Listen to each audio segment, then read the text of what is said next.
O mês era setembro de 1944. O local, a região da Lorena, no nordeste da França. Após meses de um avanço implacável desde o desembarque na Normandia, as forças aliadas, especificamente o Terceiro Exército do general George S. Patton, haviam esticado suas linhas de suprimento ao seu limite. A velocidade da progressão era um trunfo, mas também uma vulnerabilidade. Neste cenário de guerra de movimento, uma crença era amplamente aceita, tanto pela propaganda alemã quanto por muitos soldados aliados. A superioridade técnica do blindado alemão era um fato incontestável. Os números, as especificações e os relatórios de combate pareciam confirmar essa narrativa. A ilusão da invencibilidade do aço alemão estava no seu auge, e era com base nessa premissa que o alto comando alemão planejou seu próximo movimento. O principal instrumento dessa superioridade era o Panzerkampfwagen V, o Panther. No papel, era uma máquina de guerra quase perfeita para a época. Sua blindagem frontal, com 80 mm de espessura e uma inclinação acentuada de 55 graus, oferecia uma proteção efetiva equivalente a mais de 140 mm, tornando-a virtualmente imune ao canhão padrão de 75 mm do tanque americano M4 Sherman a distâncias normais de combate. Seu armamento principal, o canhão KWK-42 de 75 mm e cano longo, era uma arma de alta velocidade, com uma capacidade de penetração formidável, capaz de perfurar a blindagem de um Sherman a mais de 1.500 metros de distância, muito além do alcance efetivo do tanque americano. Para as tripulações de Panzer, muitas delas veteranas endurecidas pela frente oriental, a tarefa que se avizinhava parecia simples, uma caçada em campo aberto. A presa designada era a 4ª Divisão Blindada Americana, uma das unidades de ponta de Patton, equipada predominantemente com o M4 Sherman. Este tanque, produzido em massa e a espinha dorsal das forças blindadas aliadas, carregava uma reputação mista. Era mecanicamente confiável, de fácil manutenção e possuía uma torre com rotação elétrica rápida, uma vantagem tática significativa em combates aproximados. No entanto, sua silhueta mais alta e sua blindagem vertical e relativamente fino tornavam um alvo vulnerável contra os canhões alemães de última geração. A percepção geral era de que seriam necessários vários Shermans para destruir um único Panther, uma matemática sombria que pesava sobre a moral das tripulações. Contudo, o campo de batalha raramente se conforma às estatísticas dos manuais. A região de Harcourt, onde o confronto se desenrolaria, não era uma planície aberta ideal para duelos de longo alcance. Era uma paisagem de colinas suaves e vales rasos, um terreno ondulado que oferecia oportunidades para emboscadas e posições de casco baixo, onde um tanque podia expor apenas sua torre para atirar. E, naquele final de setembro, um fator ambiental decisivo entrou em jogo, uma névoa densa e persistente. Esta névoa matinal, comum na região durante o outono, cobria os campos, limitando drasticamente a visibilidade, por vezes a não mais que 200 ou 300 metros. Ela anulava a principal vantagem do Panther, seu poder de fogo a longa distância. O nevoeiro transformou o campo de batalha, forçando encontros a curta distância, onde a agilidade, a rapidez de reação e a coordenação tática poderiam superar a espessura do aço. Entre as cidades de Harcourt e Chanty-aux-Salins, a matemática da guerra estava prestes a ser recalculada. A verdade não seria encontrada nos manuais de engenharia, mas escrita no fogo, na fumaça e no aço retorcido dos tanques que em breve jazeriam silenciosos sobre a paisagem francesa. O verão de 1944 marcou uma virada decisiva na frente ocidental. Após semanas de combates brutais e de avanço lento nos campos cercados da Normandia, as forças aliadas finalmente conseguiram romper as defesas alemãs. A chave para essa ruptura foi a Operação Cobra, lançada no final de julho. Através de um bombardeio de saturação massivo, a operação abriu uma brecha nas linhas inimigas, por onde as divisões blindadas americanas puderam finalmente avançar em campo aberto. O que se seguiu foi uma das perseguições mais rápidas da história militar moderna, conhecida como a Corrida pela França. Unidades alemãs, que haviam lutado tenazmente por cada metro de terreno na Normandia, agora se viam em uma retirada desorganizada, tentando evitar o colapso total e o cerco. No centro deste avanço estava o Terceiro Exército dos Estados Unidos, sob o comando do general George S. Patton. Fiel à sua reputação agressiva, Patton empurrou suas divisões, especialmente a 4ª Divisão Blindada, com uma velocidade implacável em direção ao leste. Paris foi libertada em 25 de agosto, e as forças de Patton continuaram a avançar, cruzando o rio Sena e se aproximando da fronteira alemã muito mais rápido do que qualquer planejador aliado havia previsto. Essa velocidade, no entanto, tinha um custo. As linhas de suprimento, que se estendiam desde as praias da Normandia, estavam perigosamente esticadas. Combustível, munição e peças de reposição tornaram-se recursos preciosos, transportados por um esforço logístico monumental conhecido como Red Ball Express. A ponta de lança de Patton era poderosa, mas seu eixo era frágil e vulnerável. Para Adolf Hitler e o alto comando alemão, a situação era catastrófica. A perda da França não era apenas uma derrota militar, mas um golpe psicológico e estratégico que abria o caminho para o coração industrial da Alemanha. Uma resposta era necessária, e rapidamente. Ignorando os conselhos de seus generais, que defendiam uma retirada estratégica para uma linha de defesa mais curta e forte na fronteira alemã, Hitler ordenou uma contraofensiva. Ele acreditava que um golpe audacioso e concentrado poderia não apenas deter o avanço de Patton, mas também isolar e destruir suas unidades de vanguarda, revertendo o ímpeto da guerra no oeste. A lógica era simples. Se a cabeça da serpente americana pudesse ser cortada, o corpo que se estendia por toda a França ficaria paralisado. O plano focou-se no flanco sul do avanço de Patton, na região da Lorena. A tarefa foi entregue ao 5º Exército Panzer, equipado com algumas das mais novas e poderosas divisões blindadas que a Alemanha ainda possuía, incluindo unidades equipadas com o temido tanque Panther. O objetivo era claro e direto: atacar o flanco exposto da 4ª Divisão blindada americana, cortar sua principal rota de suprimento perto do rio Mosela e criar um bolsão, aprisionando as forças de vanguarda de Patton. Era uma aposta desesperada, um movimento concebido não apenas para ganhar tempo, mas para infligir uma derrota tão chocante que pudesse forçar uma pausa nas operações aliadas e talvez até mesmo alterar o curso da guerra. Foi neste contexto de avanço rápido, logística precária e um contra-ataque desesperado que as forças americanas e alemãs convergiram para os campos enevoados em torno de uma pequena cidade francesa chamada Harcourt. A arma escolhida para executar essa contraofensiva era o produto mais refinado da engenharia de blindados alemã até aquele momento, o Panzerkampfwagen V, mais conhecido como Panther. Este tanque não era apenas uma evolução de projetos anteriores. Era uma resposta direta e letal às realidades do campo de batalha, concebido especificamente para dominar e destruir os tanques inimigos. Sua própria existência era um testemunho da capacidade alemã de aprender e adaptar-se, pois o Panther foi desenvolvido após o choque do encontro com o T-34 soviético na frente oriental. Os engenheiros alemães incorporaram as lições aprendidas, combinando a eficácia da blindagem inclinada com a precisão e o poder de fogo superiores de sua própria indústria. No final de 1944, o Panther representava o equilíbrio ideal entre mobilidade, proteção e poder de fogo no arsenal alemão, e era a ferramenta que, segundo o alto comando, reverteria o avanço de Patton. A superioridade do Panther começava em sua proteção. A blindagem frontal de seu casco, com 80 mm de espessura, era disposta em um ângulo agudo de 55 graus. Esta inclinação era um multiplicador de força crucial, pois aumentava drasticamente a espessura efetiva do aço que um projétil inimigo precisaria penetrar. Na prática, isso conferia ao Panther uma proteção frontal equivalente a mais de 140 mm de blindagem vertical, tornando-o quase completamente imune ao canhão padrão de 75 mm do Sherman americano em distâncias de combate normais. Para uma tripulação de Sherman, engajar um Panther de frente era uma proposta suicida. Seus projéteis simplesmente ricocheteavam na couraça alemã sem causar danos significativos. Esta invulnerabilidade frontal permitia que as tripulações do Panther ditassem os termos do engajamento, avançando com confiança sabendo que seu ponto mais exposto era também o mais forte. Se sua blindagem era formidável, seu armamento principal era ainda mais letal. O Panther estava equipado com o canhão KWK-42 de 75 mm e cano longo, uma peça de artilharia de alta velocidade com 70 calibres de comprimento. Este cano excepcionalmente longo permitia que o projétil atingisse uma velocidade de saída muito superior à de outros canhões do mesmo calibre, resultando em uma trajetória mais plana e um poder de penetração devastador. Combinado com as mundialmente renomadas miras óticas Zeiss, o canhão do Panther era uma arma de precisão cirúrgica, capaz de atingir e destruir um tanque Sherman a distâncias superiores a 1,5 km, muito além do alcance efetivo de resposta do tanque americano. Esta vantagem de alcance era o pilar da doutrina tática alemã: ver o inimigo primeiro, atirar primeiro e destruí-lo antes que ele pudesse se tornar uma ameaça. Complementando a máquina estava o fator humano. As tripulações que operavam os Panthers na Lorena não eram recrutas inexperientes.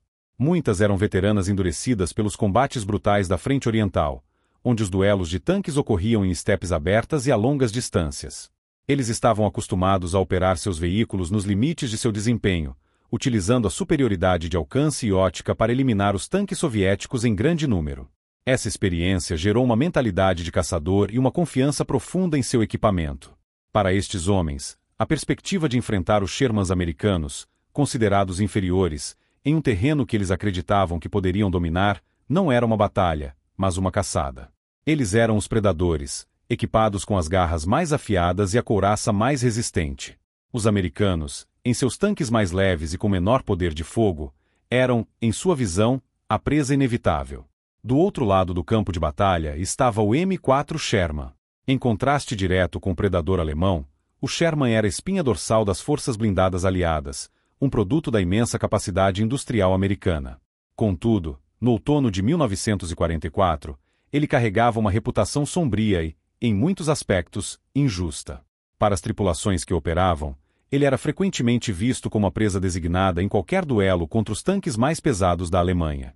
A percepção geral, alimentada por relatórios de combate e perdas elevadas, era de que o Sherman era um veículo fundamentalmente inferior, um caixão sobre esteiras que dependia de números esmagadores para alcançar a vitória. Essa fama se baseava em fatos técnicos concretos e inegáveis. Sua blindagem, em grande parte vertical e com uma espessura máxima de cerca de 76 mm na parte frontal da torre, oferecia uma proteção significativamente inferior à couraça inclinada do Panther. O canhão alemão de 75 mm de cano longo podia perfurar o Sherman de frente a distâncias onde o fogo de retorno do tanque americano era completamente ineficaz. Além disso, sua silhueta mais alta o tornava um alvo mais fácil de ser identificado e atingido em terreno aberto. Esses fatores contribuíram para sua vulnerabilidade e para a percepção de que era um tanque descartável, facilmente destruído e substituído pelas fábricas nos Estados Unidos.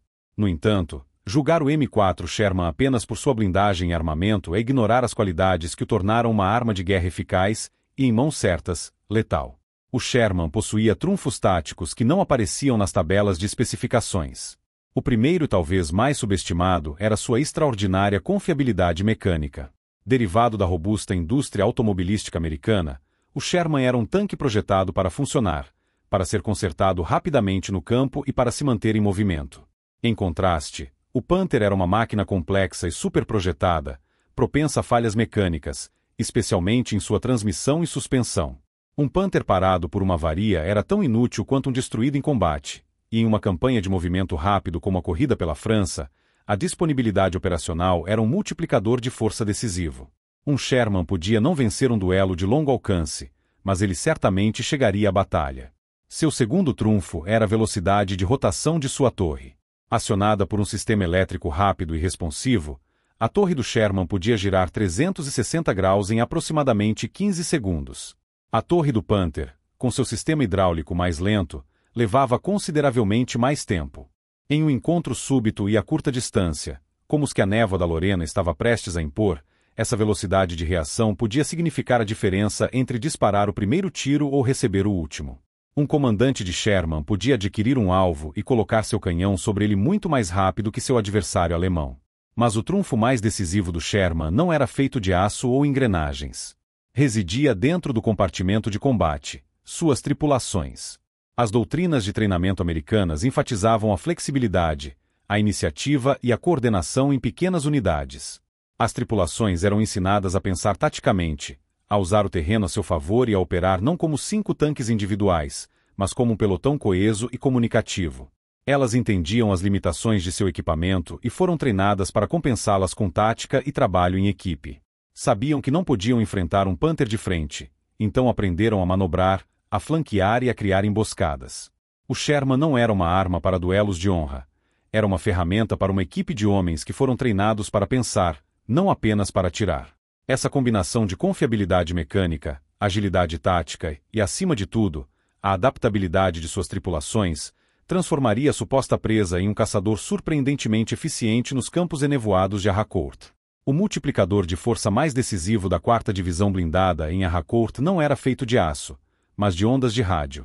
Enquanto a blindagem e o canhão de um tanque eram ferramentas visíveis e mensuráveis, a verdadeira vantagem americana residia em um componente frequentemente negligenciado: seu sistema de comunicação.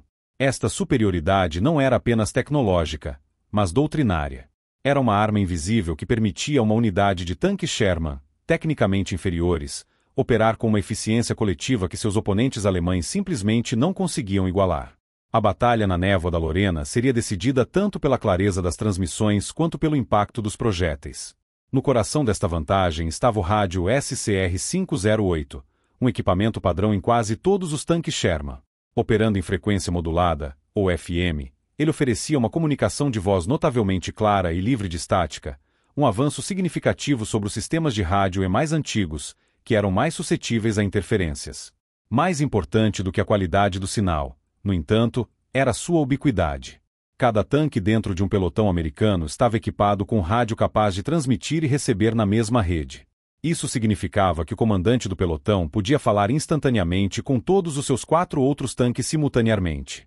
Da mesma forma, qualquer comandante de tanque podia reportar um contato inimigo, e todos os outros na rede ouviriam a informação em tempo real.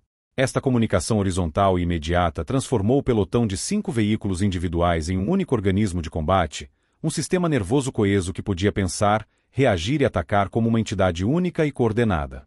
Esta capacidade traduzia-se diretamente em uma flexibilidade tática devastadora. Um tanque que avistasse um Panther emergindo da névoa não precisava depender de bandeiras ou sinais manuais lentos e imprecisos. Uma transmissão de rádio curta e calma era suficiente. Contato, Panther, 2 horas, 300 metros. Em segundos, todos os 5 tanques do pelotão compartilhavam a mesma consciência situacional. O líder podia então emitir ordens concisas para executar manobras complexas. 2 tanques poderiam ser designados para engajar o inimigo de frente, fixando sua atenção e o fogo de seu canhão, enquanto os outros 3 executavam uma rápida manobra de flanqueamento para atacar a blindagem lateral ou traseira, muito mais vulnerável. Esta dança tática, a capacidade de dividir papéis e concentrar fogo de múltiplos ângulos, era tornada possível unicamente pela comunicação clara e instantânea. 5 Shermans agindo em uníssono não eram apenas 5 tanques, eram uma única arma com 10 mãos, capaz de desmantelar um adversário mais poderoso através da coordenação. Em contraste gritante, a doutrina de comunicação alemã era muito mais rígida e hierárquica. Embora os tanques alemães também tivessem rádios, sua distribuição e uso eram menos eficazes para coordenação em pequenas unidades. Frequentemente, apenas o tanque do comandante do pelotão ou da companhia possuía um rádio-transmissor-receptor de longo alcance, enquanto os outros veículos podiam ter apenas receptores ou nenhum rádio. A comunicação fluía de cima para baixo. As ordens eram dadas pelo líder, e a comunicação entre tanques do mesmo escalão era limitada ou inexistente. Em condições de baixa visibilidade como a névoa de Harcourt, onde os sinais visuais eram inúteis, este sistema quebrava. Se o tanque do comandante fosse destruído, um evento comum, já que ele era frequentemente o alvo prioritário, o resto da unidade ficava efetivamente surdo e mudo, forçado a lutar como indivíduos isolados e desorganizados. A máquina de guerra alemã, tão eficaz em operações coordenadas em larga escala, falhava no nível tático mais baixo. O poder do Panther foi, assim, acorrentado por uma doutrina de comunicação que não conseguia acompanhar o ritmo do combate aproximado. Em Harcourt, a vitória pertenceu a quem falou primeiro e com mais clareza. A manhã de 18 de setembro de 1944 rompeu fria e úmida sobre os campos da Lorena. Um nevoeiro denso e baixo, característico da região nesta época do ano, cobria a paisagem, envolvendo colinas e vales em um manto branco que limitava a visibilidade a poucas centenas de metros. Para os alemães, este clima era uma ferramenta tática. Sob a cobertura desta névoa, as pontas de lança do 5º Exército Panzer, especificamente elementos das brigadas Panzer 111 e 113, iniciaram seu avanço. O plano era audacioso: mover-se sem serem detectados, contornar as posições americanas e atacar o flanco vulnerável da 4ª Divisão blindada, esperando encontrar um inimigo despreparado e desorganizado. A névoa anularia a superioridade aérea aliada e, em teoria, permitiria que seus poderosos tanques Panther se aproximassem o suficiente para desferir um golpe decisivo antes que os americanos pudessem organizar uma defesa coerente. Eles contavam com um elemento surpresa para ser seu maior trunfo. Mas a 4ª Divisão blindada americana não operava a partir de posições estáticas, esperando passivamente por um ataque. Sua doutrina era a do reconhecimento agressivo, uma abordagem proativa para a segurança e a coleta de informações. Desde as primeiras horas da manhã, muito antes do avanço alemão começar, pequenas e ágeis patrulhas americanas já estavam em movimento. Estas unidades, compostas por tanques leves M5 Stuart e carros blindados M8 Greyhound, não foram projetadas para travar batalhas prolongadas, mas para atuar como os olhos e ouvidos da divisão. Elas sondavam o terreno à frente, investigando estradas, vilarejos e bosques, formando uma tela de segurança móvel e altamente reativa. Cada unidade estava conectada por rádio à sua companhia e ao quartel-general do batalhão, formando uma rede de informação em tempo real. Eles não esperavam o inimigo chegar. Eles iam ao seu encontro para encontrá-lo primeiro. Foi uma dessas patrulhas de reconhecimento, pertencente ao Comando de Combate A, que fez o primeiro contato perto da vila de Hechecourt-la-Petite. O som chegou primeiro, um ruído de motores pesados e esteiras metálicas, abafado e distorcido pela névoa, tornando difícil identificar a direção e a distância. De repente, as silhuetas massivas dos tanques Panther materializaram-se na névoa, muito mais próximos do que o som sugeria. Para a pequena patrulha americana, o encontro foi um choque. Eles estavam diante de uma força esmagadoramente superior. Conforme a doutrina, eles não tentaram um confronto direto e suicida. Sua tarefa era observar, relatar e sobreviver. A reação americana foi imediata, não através de mensageiros ou sinais visuais, mas através da clareza instantânea do rádio. Uma mensagem curta e factual foi transmitida pela rede, alertando o comando sobre a presença, a localização e a direção de uma grande força blindada inimiga. A surpresa, o elemento que os alemães contavam ser seu maior trunfo, foi perdida nos primeiros minutos do engajamento. O alarme se espalhou eletronicamente por toda a frente do comando de combate. Pelotões de tanques Sherman, que estavam em posições de reserva ou realizando manutenção, foram imediatamente postos em alerta e direcionados para posições de bloqueio. A artilharia foi notificada e começou a calcular as coordenadas para o fogo de barragem. A névoa que os alemães esperavam usar como um escudo para seu avanço agora se tornava uma armadilha. Eles estavam avançando às cegas, sem saber que seu inimigo não apenas estava ciente de sua presença, mas já estava se movendo para interceptá-los. O campo de batalha não seria uma arena de duelos de longo alcance ditados pelos canhões dos Panthers. Graças ao reconhecimento agressivo, ele se tornaria uma série de encontros brutais e imediatos na névoa, um tipo de combate para o qual as tripulações americanas, com sua comunicação superior e agilidade tática, estavam singularmente preparadas. O primeiro contato não foi o início de uma caçada alemã, mas o acionamento de uma armadilha americana. A surpresa alemã em Harcourt falhou por uma razão fundamental. Ela colidiu com uma doutrina americana projetada especificamente para anular tais táticas. Este princípio era direto e implacável: ver primeiro para vencer primeiro. Para a 4ª Divisão Blindada, a informação não era apenas um complemento ao poder de fogo. Era a base sobre a qual toda sua estratégia de combate era construída. Em um campo de batalha onde seus tanques eram tecnicamente superados em duelos de longa distância, saber a localização, a força e a intenção do inimigo antes do primeiro tiro ser disparado era a diferença entre a sobrevivência e a aniquilação. Esta não era uma filosofia passiva, mas uma prática agressiva e contínua de buscar o adversário em seus próprios termos. A execução desta doutrina dependia de unidades especializadas que operavam à frente da força principal de tanques Sherman. Elas formavam uma tela de reconhecimento, uma rede de postos de observação móveis cuja função principal não era lutar, mas encontrar. A espinha dorsal desta força era o tanque leve M5 Stuart. Pequeno, rápido e ágil, o Stuart era completamente inadequado para enfrentar um Panther em combate direto. Seu canhão de 37 mm era inútil contra a blindagem frontal alemã. Mas suas fraquezas em combate eram suas forças no reconhecimento. Seu baixo perfil permitia que se escondesse em depressões do terreno, e sua velocidade lhe dava a capacidade de avistar o inimigo e recuar antes que pudesse ser engajado. As tripulações do Stuart eram treinadas para serem os olhos, não os punhos, da divisão. Operando ao lado dos Stuarts, e muitas vezes ainda mais à frente, estavam os carros blindados M8 Greyhound e os onipresentes jipes.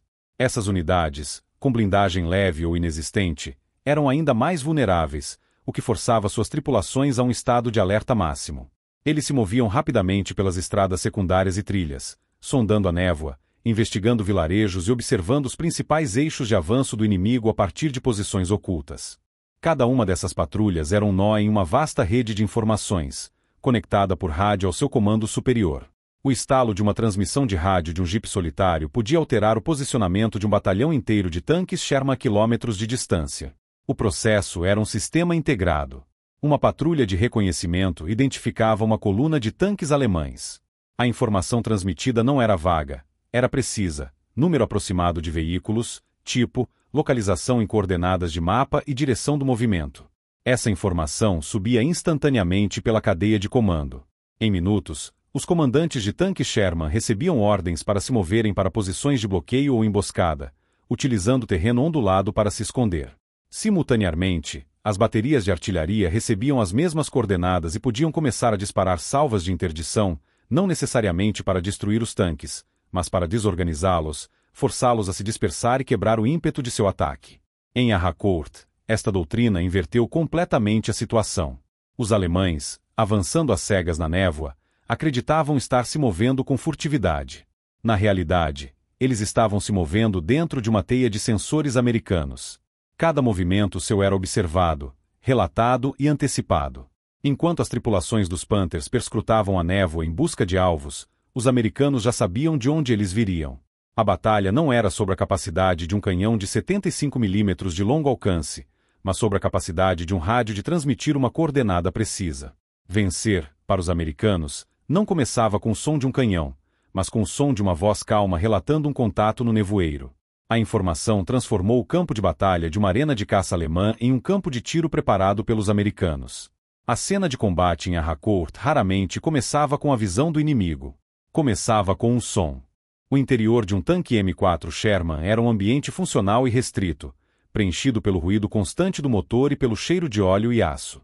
A visibilidade para o exterior era limitada a periscópios e pequenas fendas de visão, que ofereciam uma perspectiva fragmentada do mundo enevoado lá fora. As tripulações passavam longos períodos em um estado de espera tensa, perscrutando a névoa em busca de qualquer movimento. Essa espera era quebrada não por um avistamento visual, mas por uma transmissão de rádio. Um estalo seco no fone de ouvido do comandante, seguido por uma voz calma e clara, cortava a monotonia do motor. A mensagem era um modelo de eficiência militar, concisa, precisa e desprovida de emoção.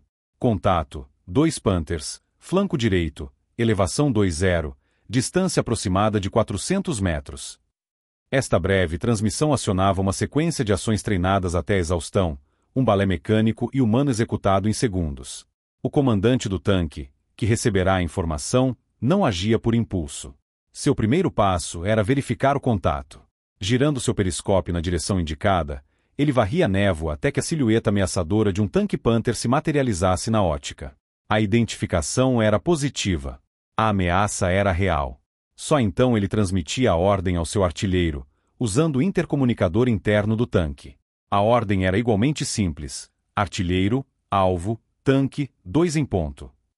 Simultaneamente, ele instruía o municiador, perfurante. O municiador, já antecipando a ordem, empurrava um projétil perfurante de 75 mm na culatra do canhão, fechando-a com um baque metálico e reportando arma pronta. Enquanto esta sequência ocorria dentro de um tanque, ela era replicada quase em perfeita sincronia nos outros veículos do pelotão. Todos os comandantes ouviram a mesma transmissão inicial. Todos verificaram o mesmo alvo. Todos deram ordens semelhantes às suas tripulações. Os artilheiros, guiados pelas instruções de seus comandantes, giravam as torres elétricas de seus Shermans. A velocidade de rotação era uma vantagem crucial. Em segundos, múltiplos canhões estavam apontados para o mesmo setor do campo de batalha, muito antes que a tripulação do Panther, muitas vezes dependente de uma rotação de torre mais lenta e de um comando mais hierárquico, pudesse reagir à ameaça que ainda nem havia identificado. Os tanques americanos não se preparavam para um duelo individual, mas para um ato de aniquilação coletiva. A ordem de fogo, dada pelo líder do pelotão, era o clímax deste processo. Fogo! 3 ou 4 canhões de 75 mm disparavam em uníssono. A doutrina americana enfatizava o fogo concentrado do pelotão por uma razão matemática e brutal. Um único projétil de Sherman tinha uma baixa probabilidade de penetrar a blindagem frontal de um Panther. No entanto, uma salva de múltiplos projéteis, atingindo o alvo quase simultaneamente, mudava drasticamente as probabilidades. A tática era atingir a blindagem lateral ou traseira, muito mais fina, que a manobra de emboscada havia exposto.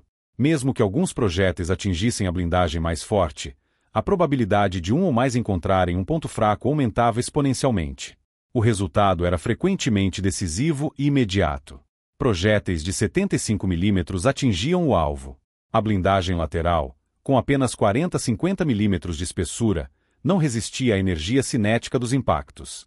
A penetração no compartimento de combate ou no motor resultava frequentemente em um incêndio catastrófico de combustível ou na detonação da munição interna. Para a tripulação americana, a confirmação do sucesso não era um grito de vitória, mas o som distante e inconfundível do aço se partindo, seguido pelo brilho laranja de um incêndio que começava a consumir o tanque inimigo. Depois do som dos canhões, o único ruído que ecoava pela névoa era o crepitar da blindagem em chamas. A emboscada estava completa. A tripulação, então, não celebrava. O municiador já estava inserindo um novo projétil, o artilheiro procurava o segundo alvo, e o comandante ouvia o rádio, pronto para repetir o processo. Era a anatomia de uma vitória tática, nascida não da força bruta, mas da comunicação, da coordenação e da execução precisa. As tripulações americanas da 4ª Divisão Blindada não nutriam ilusões sobre a vulnerabilidade de seus tanques M4 Sherman em um confronto direto contra um Panther.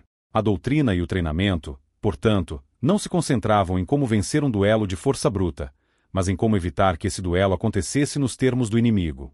A chave para essa sobrevivência tática não estava em uma blindagem mais espessa ou em um canhão maior, mas no uso inteligente e metódico do próprio solo sobre o qual lutavam.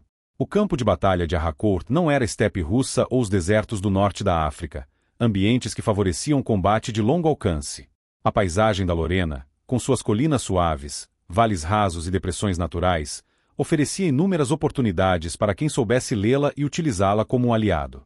A principal tática empregada pelas tripulações de Sherman era a posição de casco baixo, ou hull down. Este era um princípio fundamental do combate blindado, elevado a um nível de arte pelos americanos em Harcourt. A técnica consistia em posicionar o tanque atrás da crista de uma colina ou de qualquer elevação do terreno, de modo que o casco do veículo, sua parte maior e mais vulnerável, permanecesse completamente oculto da visão e do fogo inimigo. Apenas a torre, que abrigava o canhão e representava um alvo significativamente menor e mais bem blindado, ficava exposta. Ao adotar essa postura, um comandante de Sherman transformava seu tanque de um alvo de quase 3 metros de altura em um alvo de menos de 1 metro, drasticamente mais difícil de ser atingido, especialmente por um inimigo em movimento e com visibilidade limitada pela névoa. Esta posição defensiva era então convertida em uma plataforma ofensiva através de uma manobra rápida e disciplinada. O Sherman avançava lentamente até que apenas sua torre e o canhão estivessem visíveis sobre a elevação. O artilheiro, já com o setor inimigo em sua mira, tinha um tempo limitado para adquirir um alvo e disparar. Imediatamente após o disparo, o motorista engatava a marcha ré e recuava o tanque para a proteção total da colina.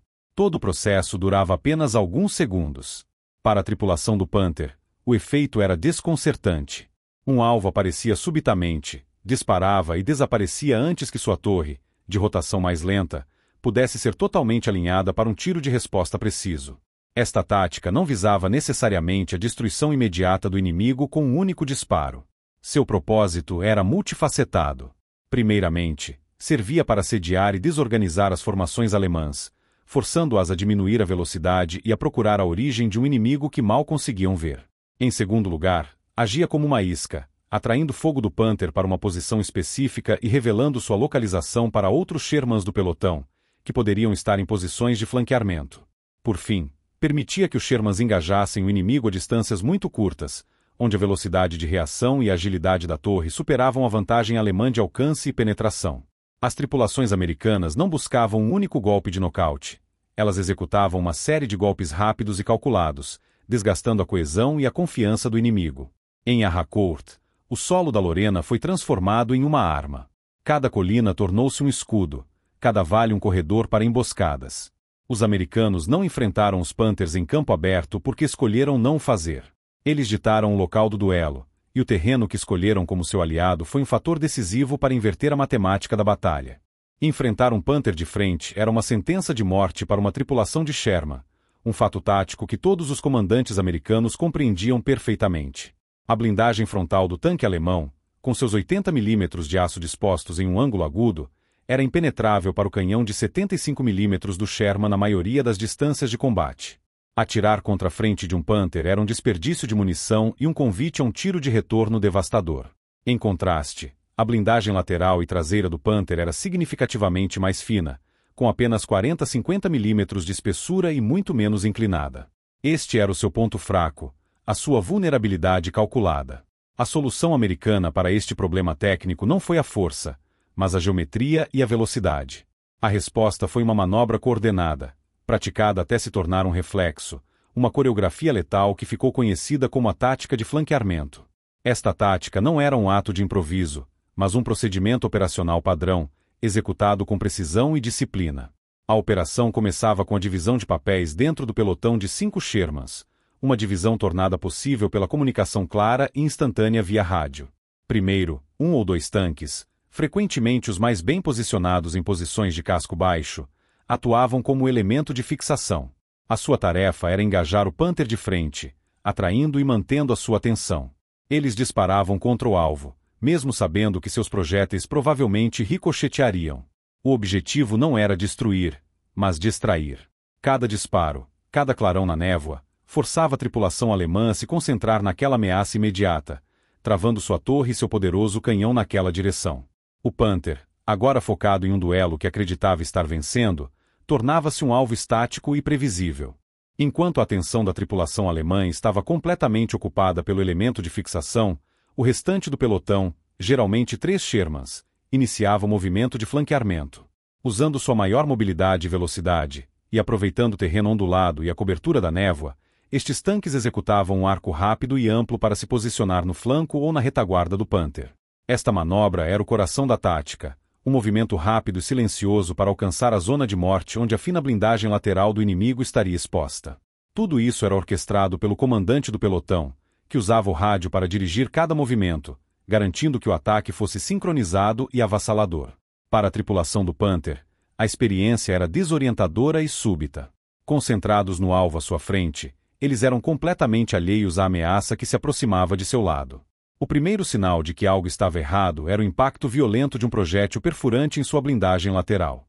A uma curta distância, o canhão de 75 mm do Sherman era mais do que capaz de perfurar os 40 mm de aço do flanco do Panther. A penetração frequentemente resultava em uma catástrofe interna, atingindo os depósitos de munição ou motor, causando um incêndio imediato. O poderoso canhão alemão só podia apontar para um lugar de cada vez, e no momento em que a tripulação compreendia a nova ameaça e começava a girar sua torre lenta, já era tarde demais. O fogo coordenado de múltiplos Shermans, atingindo o alvo de ângulos diferentes, sobrecarregava a capacidade de resposta da tripulação inimiga e garantia a destruição. Esta não era uma dança de honra, mas uma aplicação calculada de física e tática. Era a forma como a presa, através da inteligência e do trabalho em equipe, aprendia a caçar o predador. Quando a manobra no solo e a tática de emboscada atingiam seu limite, ou quando uma formação panzer alemã se mostrava demasiado grande ou bem posicionada para ser desmantelada apenas pelos tanques Sherman, os americanos recorriam a um trunfo decisivo. Eles chamavam a cavalaria aérea. No Teatro de Operações Europeu de 1944, essa cavalaria não vinha a galope, mas em mergulho, na forma do Republic P-47 Thunderbolt. Para as tropas alemãs no solo, estes aviões eram uma presença temida e constante, uma ameaça que vinha do céu e que lhes valeu um apelido resignado, Jabus, uma abreviação de Jagdjäger, o termo alemão para caça-bombardeiro. Em Harcourt, a intervenção oportuna destes Jabus provou ser um fator multiplicador de força, capaz de quebrar o ímpeto dos mais determinados ataques alemães. O P-47 Thunderbolt era uma máquina ideal para a função de apoio aéreo aproximado. Era um avião grande, robusto e excepcionalmente resistente a danos, capaz de absorver uma quantidade significativa de fogo antiaéreo e ainda assim retornar à base. Sua principal característica, no entanto, era sua imensa capacidade de carga bélica. Além de suas 8 metralhadoras calibre .50, que podiam saturar alvos no solo com um volume de fogo devastador, um Thunderbolt podia carregar até 2.500 libras de bombas ou uma bateria de foguetes de alta velocidade. Esta capacidade de ataque transformava cada P-47 em uma peça de artilharia de precisão, capaz de entregar poder de fogo concentrado exatamente onde e quando era mais necessário. A eficácia deste apoio aéreo não era acidental, era o resultado de um sistema de coordenação bem desenvolvido. Controladores aéreos avançados, muitas vezes operando no solo junto às unidades de tanques ou a bordo de pequenos aviões de observação, mantinham comunicação direta por rádio tanto com as forças terrestres quanto com os esquadrões de P-47 em patrulha. Quando um comandante de tanque americano identificava uma concentração de panzers que representava uma ameaça existencial, ele podia solicitar apoio aéreo. O controlador no local transmitia as coordenadas precisas do alvo e guiava os caças-bombardeiros até o ponto de ataque. Esta ligação direta entre o olho no solo e o punho no ar permitia uma resposta rápida e letal, muitas vezes em questão de minutos. Para as tripulações dos panzers, o ataque de um jabo era uma experiência aterrorizante e desmoralizante. O som característico dos motores em mergulho era o primeiro aviso de um perigo iminente. O ataque aéreo quebrava a coesão tática das formações alemãs. Tanques que avançavam em uma linha coordenada eram forçados a se dispersar para evitar as bombas e os foguetes, quebrando sua formação e isolando os veículos uns dos outros. A comunicação entre os comandantes alemães, já prejudicada pela névoa e por uma doutrina de rádio inferior, entrava em colapso total em meio ao caos de um ataque aéreo. O ímpeto do avanço era instantaneamente perdido, substituído por uma luta individual pela sobrevivência. Era neste exato momento de desordem que as tripulações dos Shermans capitalizavam. O ataque aéreo criava a oportunidade que a tática terrestre procurava. Enquanto os panzers estavam dispersos, desorientados e focados na ameaça que vinha do céu, os pelotões de Sherman, monitorando a situação pelo rádio, avançavam para explorar as novas vulnerabilidades. Um Panther isolado e sem o apoio mútuo de outros tanques era uma presa muito mais fácil para as táticas de flanqueamento americanas. O apoio aéreo, portanto, não funcionava de forma isolada. Ele era a primeira fase de um ataque combinado, um martelo aéreo que desorganizava o inimigo para que a bigorna terrestre pudesse destruí-lo com eficiência brutal. Em Harcourt, o céu e a terra trabalharam em conjunto, e a presença dos Jabos garantiu que a balança do poder de fogo pendesse decisivamente para o lado americano. Quando os combates em torno de Harcourt cessaram em 29 de setembro de 1944, a contabilidade final do campo de batalha foi compilada.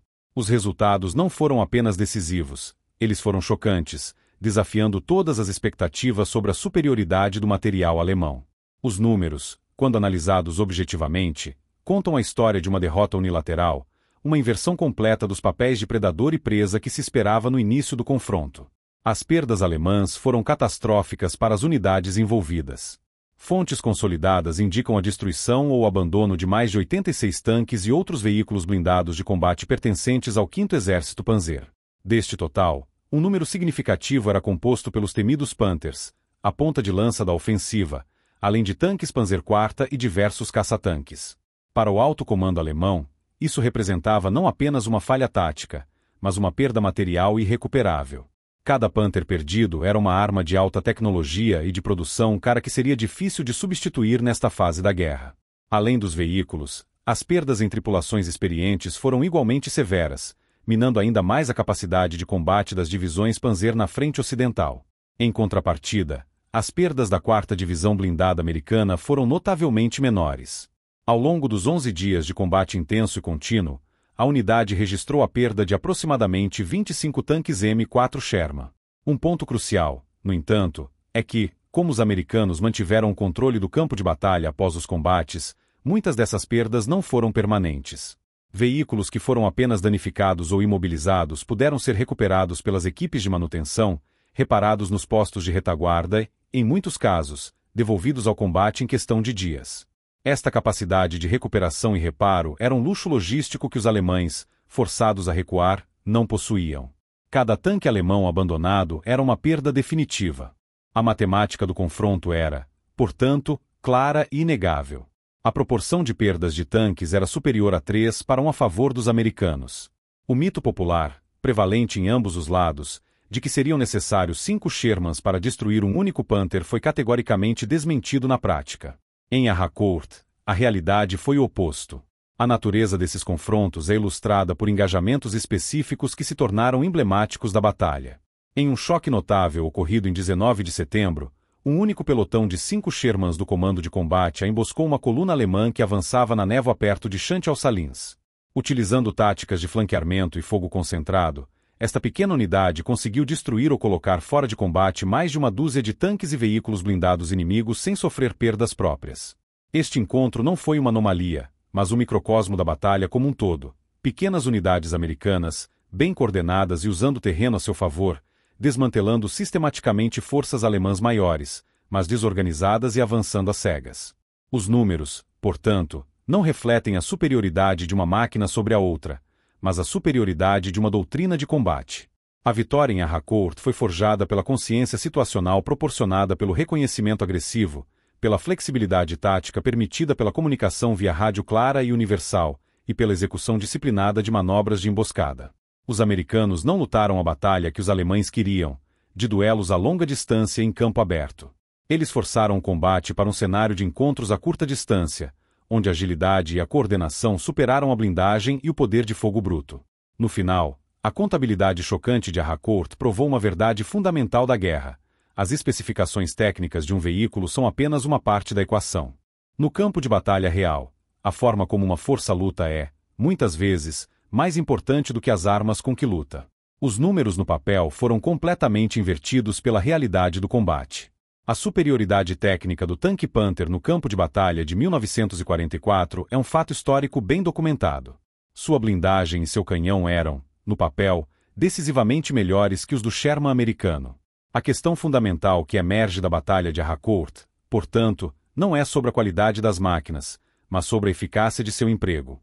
A derrota alemã não foi uma falha do aço, mas uma falha de doutrina, de inteligência e, acima de tudo, de coordenação. O poder individual do Panther foi completamente anulado por uma série de erros táticos e operacionais que transformaram uma força de predadores em um rebanho desorientado. O primeiro e mais crítico erro foi a ausência de um reconhecimento eficaz. As forças panzer alemãs avançaram para dentro da névoa densa com pouca ou nenhuma informação sobre a disposição das forças americanas. Eles operavam às cegas, confiando na surpresa e na força bruta de seus blindados para romper as linhas inimigas. Esta abordagem contrastava diretamente com a doutrina americana de reconhecimento agressivo, que garantia que as unidades de Sherman raramente fossem surpreendidas. Como resultado, os ataques alemães não eram assaltos calculados, mas sim tropeços no escuro. As colunas de panzers avançavam por estradas e campos abertos até que, subitamente, se viam sob fogo de flanco vindo de posições de emboscada que não sabiam que existiam. Sem saber onde o inimigo estava, eles não podiam utilizar sua principal vantagem, o combate a longa distância. Em segundo lugar, os alemães falharam em aplicar seu próprio princípio fundamental de combate, a guerra de armas combinadas, ou *Gefecht der verbundenen Waffen*. A doutrina da Blitzkrieg, que lhes dera tanto sucesso no início da guerra, baseava-se na integração sincronizada de tanques, infantaria, artilharia e apoio aéreo. Em Harcourt, essa sinergia estava ausente. Os ataques foram, em grande parte, investidas puramente blindadas. A infantaria, essencial para vasculhar bosques e vilarejos, proteger os flancos vulneráveis dos tanques e suprimir as equipes antitanque inimigas, estava atrasada ou simplesmente não foi integrada ao plano de ataque. Sem o apoio da infantaria, cada Panther era uma fortaleza de aço poderosa, mas cega e vulnerável a curta distância. As tripulações americanas, sabendo disso, podiam se aproximar com relativa impunidade, usando o terreno para se esconderem até o momento do ataque. Além disso, os contra-ataques alemães foram fragmentados e mal coordenados no tempo e no espaço. Em vez de concentrar suas brigadas panzer em um único e esmagador golpe, o comando alemão lançou seus ataques de forma gradual e em setores diferentes. Esta abordagem permitiu que a 4ª Divisão Blindada americana, mais ágil e com melhor comunicação, lidasse com cada ameaça sequencialmente. Eles podiam mover suas reservas de um ponto a outro da frente para conter uma investida, destruí-la e depois se reposicionar para enfrentar a próxima. Os americanos lutaram uma batalha defensiva coesa contra uma série de socos isolados, em vez de enfrentar um ataque concentrado e avassalador. Finalmente, a rígida estrutura de comando e a doutrina de comunicação alemã mostraram-se desastrosas nas condições de Harcourt. Com a visibilidade quase nula, os sinais visuais eram impossíveis, tornando a comunicação por rádio a única forma viável de coordenação. No entanto, o sistema alemão, hierárquico e muitas vezes limitado a rádios apenas nos tanques dos comandantes, quebrava sob pressão. Quando um tanque de comando era destruído, um evento comum, pois eram alvos prioritários, o resto de sua unidade ficava efetivamente sem liderança, sem ordens e sem consciência situacional. Os tanques restantes continuavam a avançar de acordo com o último plano ou paravam, tornando-se alvos fáceis. A máquina de guerra alemã, antes famosa por sua precisão coordenada, tropeçava na névoa, desorganizada, vulnerável e, em última análise, derrotada por um inimigo que, embora tecnicamente inferior, lutava como uma equipe coesa e comunicativa. A derrota alemã em Harcourt teve implicações que se estenderam muito além das perdas materiais e humanas sofridas no campo de batalha. O confronto não foi apenas um engajamento tático isolado. Foi um evento de consequência estratégica que influenciou diretamente o ritmo e a direção da campanha aliada na frente ocidental durante o outono de 1944. O objetivo do 5º Exército Panzer não era simplesmente destruir tanques americanos, mas sim executar um plano operacional ambicioso, cortar o flanco sul do 3º Exército de Patton, isolar sua ponta de lança, o 12 Corpo, e paralisar todo o avanço em direção à fronteira alemã. O fracasso retumbante desta contraofensiva significou que este objetivo estratégico alemão não foi, e não poderia mais ser, alcançado naquele setor. Para as forças alemãs, a Harcourt representou o esgotamento de sua capacidade ofensiva na Lorena. As brigadas Panzer, equipadas com os melhores blindados disponíveis, foram severamente desgastadas. A perda de quase uma centena de tanques e a morte ou captura de tripulações veteranas representaram um golpe do qual não se recuperariam rapidamente. Esta foi, de fato, a última grande tentativa de uma ofensiva blindada em larga escala na frente ocidental antes da maciça concentração de forças para a Batalha do Bulge, em dezembro. A derrota garantiu que o fronte da Lorena permanecesse relativamente estável, forçando os alemães a adotar uma postura defensiva e a concentrar seus esforços em proteger a fronteira do Reich, especificamente a linha Siegfried. Do lado americano, a vitória em Harcourt abriu uma janela de oportunidade crítica. No final de setembro de 1944, o avanço rápido de Patton pela França havia esticado suas linhas de suprimento ao ponto de ruptura. O famoso sistema logístico Red Ball Express estava operando em seu limite máximo, e unidades na linha de frente enfrentavam uma grave escassez de combustível, munição e peças de reposição. A ponta de lança do Terceiro Exército estava ficando sem força para continuar avançando. Um sucesso alemão em Harcourt teria transformado esta crise logística em um desastre militar completo, cercando as unidades mais avançadas e forçando uma retirada caótica. A derrota do ataque alemão removeu essa ameaça existencial. O flanco sul do avanço de Patton estava agora seguro. Isso proporcionou o tempo e o espaço necessários para que a logística aliada pudesse se reorganizar e alcançar as tropas da linha de frente. A janela aberta permitiu que suprimentos vitais fluíssem, que unidades exaustas fossem reabastecidas e que os tanques danificados fossem reparados e devolvidos ao serviço.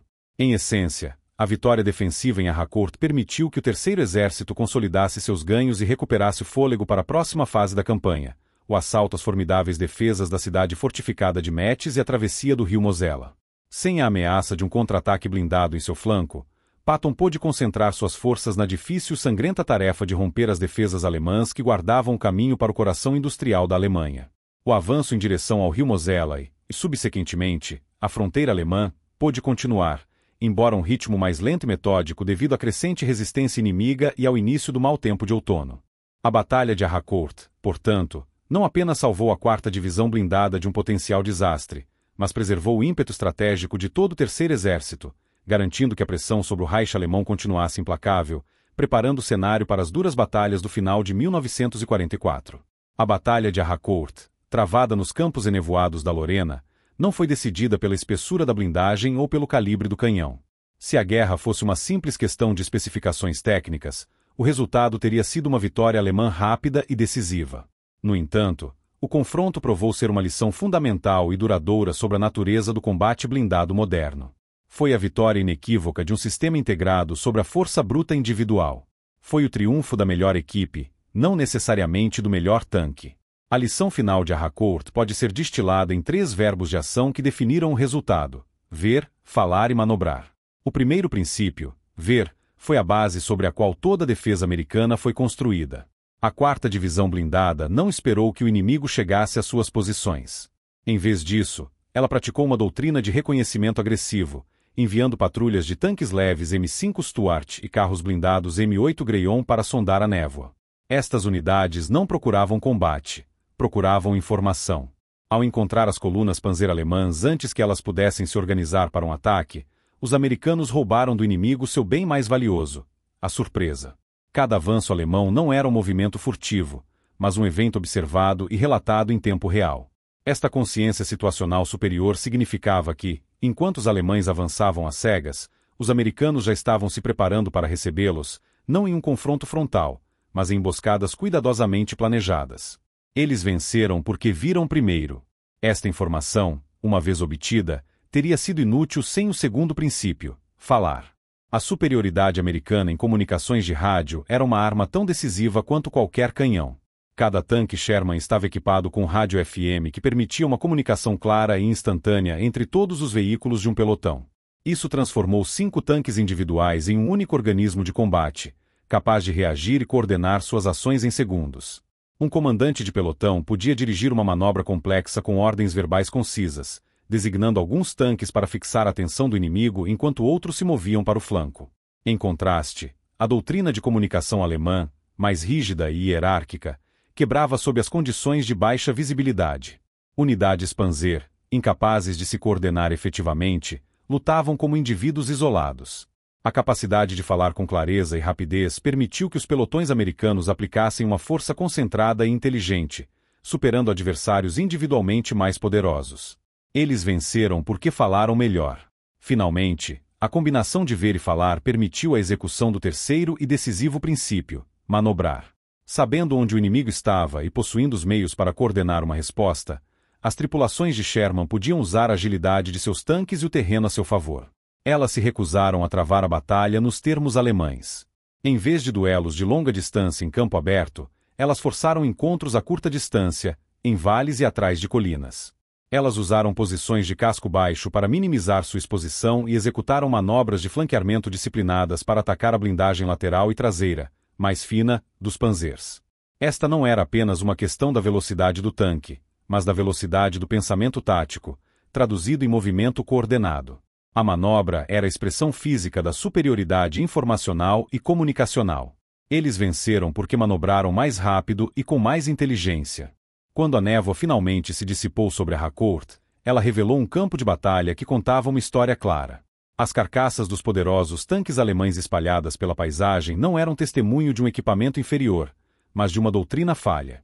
A Harcourt permanece como um exemplo clássico de que, na guerra, os fatores intangíveis, treinamento, doutrina, comunicação e consciência situacional, podem consistentemente superar as vantagens materiais. A lição aprendida na fumaça e no aço de setembro de 1944 é atemporal. A força que vê o campo de batalha com mais clareza, que se comunica de forma mais eficaz e que manobra com maior coesão, irá prevalecer. E isso, em Harcourt, fez toda a diferença.